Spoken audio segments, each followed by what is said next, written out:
Good morning, everyone. Welcome back to the One Pot Wonder. Today's April 20th, and we are going to cook today easy pork chops in a casserole and with a side of vegetables and rice. It's a very, very easy recipe, and it seemed to be a go-to for lots of people, so I hope you enjoy it. Before we get started, I'd just like to say thank you to all of our sponsors and our volunteers and our donations. We've been very, very blessed. We received a very, very good deal with our meat this week with the Cali Meats. And the Pincher Creek Food Center also have donated some meat for next week as well. So stay tuned for that one. We have some rice that was also donated, and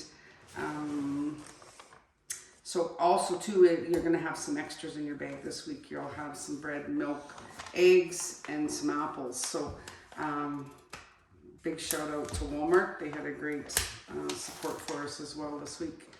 And a thank you to our sponsor, which is the Lethbridge Canadian Lethbridge Foundation, and also to the Napi Friendship Center, as they have donated some supports as well. So great big thank you, and a thank you to the Creekside Community Creekside Church, because they offer their kitchen to us every week. And our volunteers are absolutely amazing. We've every week they've come out, and it's Piikani Child and Family Services, the Family Enhancement Program. And we also now have the Piikani Food Bank as well, who are jumped on board with us to support. So big thank you to everyone for helping out. And of course, we have Kayla behind the scene on camera. Thank you so much, Kayla. And yeah. And so we're going to get started. And first of all, what we need to do is we need to brown our meat. So we're going to put that onto the stove. If you have a big pot, like that's why we kind of want to do like the One Pot Wonder, because we can just do it all in one pot. But today we're needing a couple. So we're going to do our meat and the casserole part in one pot, and then we're going to cook our rice on the side. So we're gonna get started. We'll meet you over at the stove, and we'll be right back.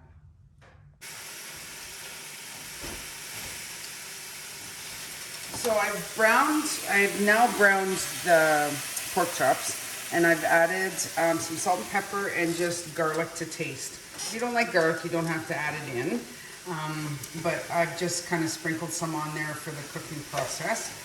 And so I'm going to take this off the stove, and then we're going to put together our sauce for the meat, and then we'll put it into the oven. Okay, so the mixture that we're going to add to the pork is, you should have in your bag some mushrooms and some mushroom soup. So we're going to put, I'm using 2 cans of mushroom soup because I have 6 big pork chops, but you can adjust your recipe accordingly. All the recipes are that is in your bag are actually only a serving for 4, so you may need to double your recipes, but you should have enough product in your bag to accommodate that. And so we're gonna put mushroom soup in, and then we're gonna take 1 can of milk. And, oh, just about lost it. 1 can of milk, and we're gonna add that to this as well. If you have 3 cans, would you do 1.5? Or if you have 4 cans, would you do 2? Yeah, exactly, yeah. Just to clarify. Yeah. And I'm just gonna whisk this up a little bit so that the milk and the soup are mixed together. And then you'll also notice that you have some onion soup in your bag.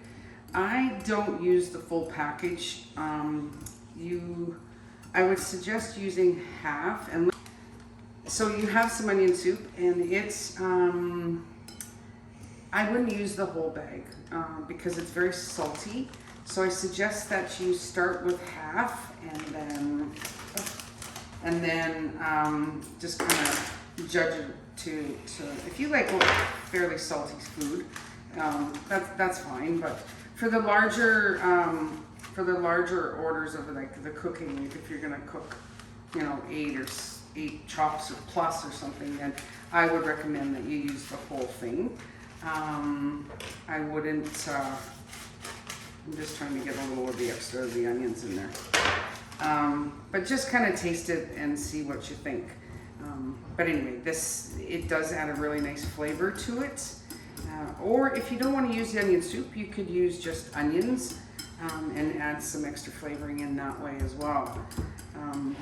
And then I did add some garlic and salt and pepper, as I was saying earlier, but I put that right on the meat. And so you're gonna baste this, like just kind of put it all in onto your meat, and then you're gonna put your oven at 375, and you're going to let it cook for about 45 minutes. And while it's baking, we will get our rice going, because the rice you have in your bags is not minute rice. It is a grain rice that takes a little more time to cook. It's a much better quality of rice than your minute rice.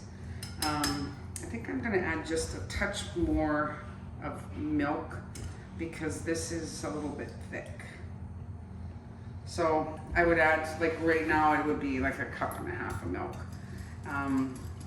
Sorry. I thought maybe that would be enough, but. So back to the rice.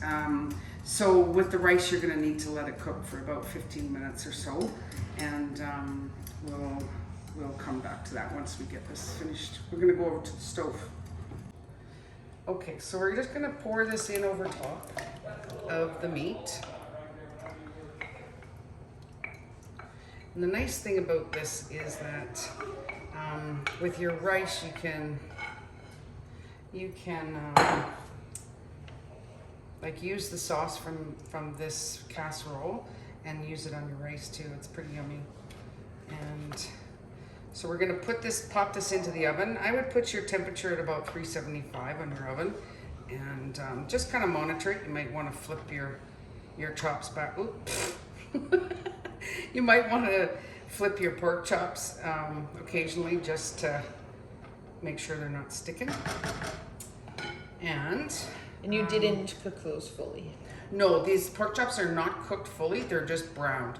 So that's why you need about 45 minutes to get all the flavors together and to let your meat cook. So you do not have to cook your pork chops. If you do, it tends to, the flavors don't get in quite as much because it's already cooked. But yeah, that's why we don't totally fully cook it. So, all right, so we're gonna pop this into the oven, and we're gonna let it cook. Okay, so the casserole's been in the oven for about 45 minutes, and it's up to you how you want to do your beans. You can do them on the side. I like to do them actually in the pork chop sauce. It may sound a little different, but it's very, very yummy. And so we're just gonna throw some beans in here, and we're gonna pop it back in the oven. And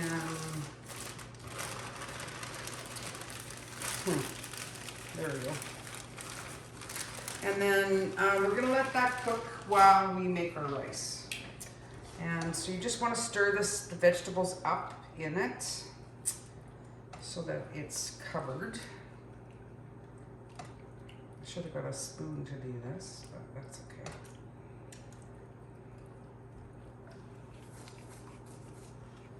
And we're gonna throw this back in the oven.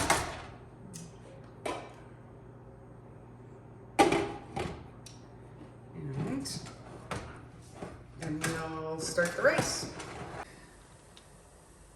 Okay, so now we've started to cook for the rice, and I've got 4 cups of water, and your ratio for rice is 2 cups of water to 1 cup of rice.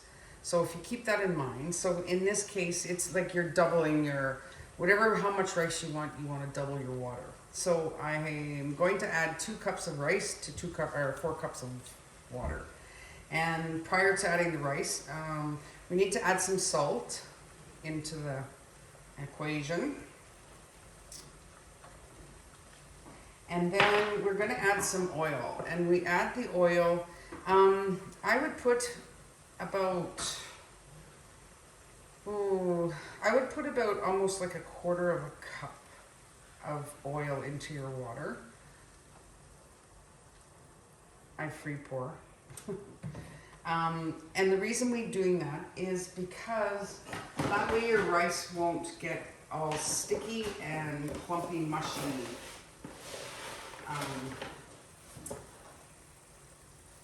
And it just allows for it to cook so that it's fluffy.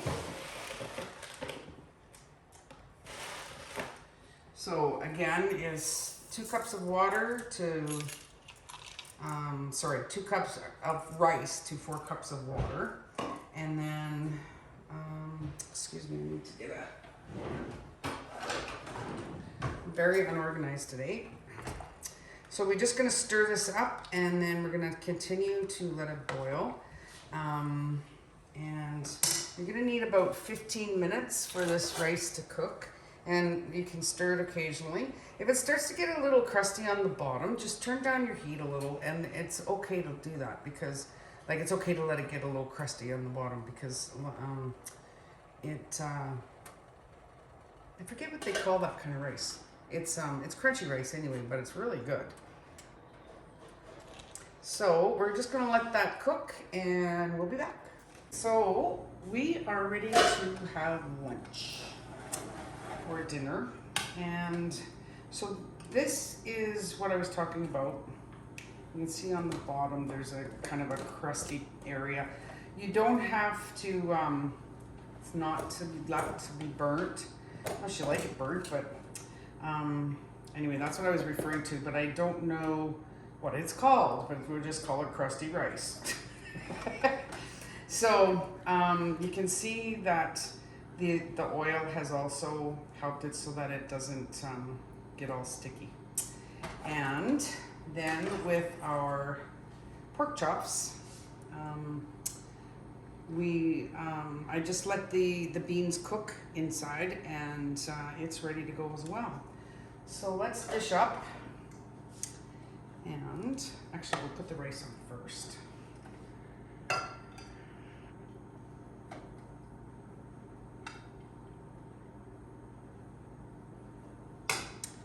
And you can take some of your sauce and you just put it lightly over your rice.